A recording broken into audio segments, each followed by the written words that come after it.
One पुत्र बजरंगबली की माता अंजनी अपने पूर्व जन्म में इंद्रराज के महल में अप्सरा थी। उनका नाम पुंजिकस्थला था। उनका रूप बहुत आकर्षक और स्वभाव बहुत चंचल था। एक बार चंचलता के कारण उन्होंने तपस्या में लीन एक ऋषि के साथ अभद्र व्यवहार किया। तब ऋषि ने क्रोध में पुंजिकस्थला को श्राप दिया कि वो वानरी का रूप धारण कर लेगी। ऐसा श्राप सुनकर पुंजिकस्थला को आत्मग्लानि हुई और उसने ऋषि से क्षमा मांगकर श्राप को वापस लेने के लिए विनती की। तब ऋषि ने दया भाव से कहा कि तुम्हारा वानर रूप भी परम तेजस्वी होगा और तुम एक बहुत ही कीर्तिवान और यशस्वी पुत्र को जन्म दोगी।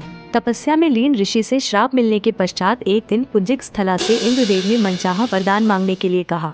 तब पुंजिकस्थला ने इंद्रदेव से आग्रह किया कि यदि संभव हो तो वो उसे ऋषि द्वारा दिए गए श्राप से मुक्ति प्रदान करे। इंद्रदेव के पूछे जाने पर पुंजिकस्थला ने बताया कि मुझे प्रतीत हुआ कि वो ऋषि एक वानर है और मैंने उन ऋषि पर फल फेंकना शुरू कर दिए, परंतु वो कोई साधारण वानर नहीं अपितु परम तपस्वी साधु थे।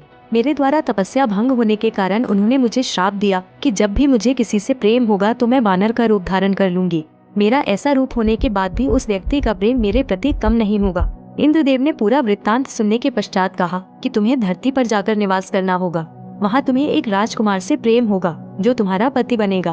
विवाह के पश्चात तुम शिव के अवतार को जन्म दोगी और इसके पश्चात तुम्हें श्राप से मुक्ति मिल जाएगी। इंद्र के वचन सुनकर पुंजिकस्थला अंजनी के रूप में धरती पर निवास करने लगी। एक बार वन में उसने एक युवक को देखा जिसकी ओर वो आकर्षित हुई।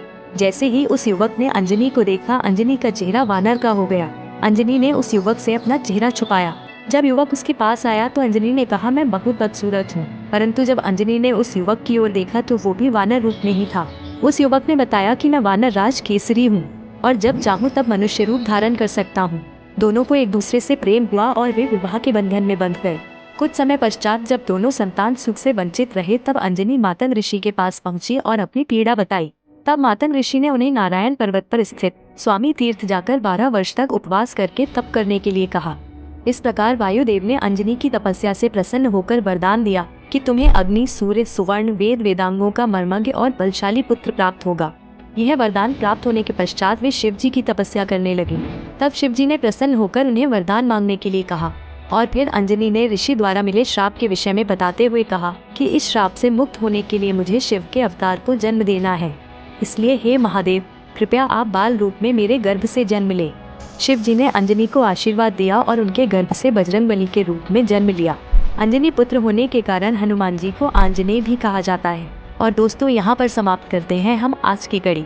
आशा करती हूँ आपको यह जानकारी पसंद आई। अपने लाइक्स, कमेंट्स और शेयर से अपनी राय हम तक जरूर पहुँचाएं। नमस्कार।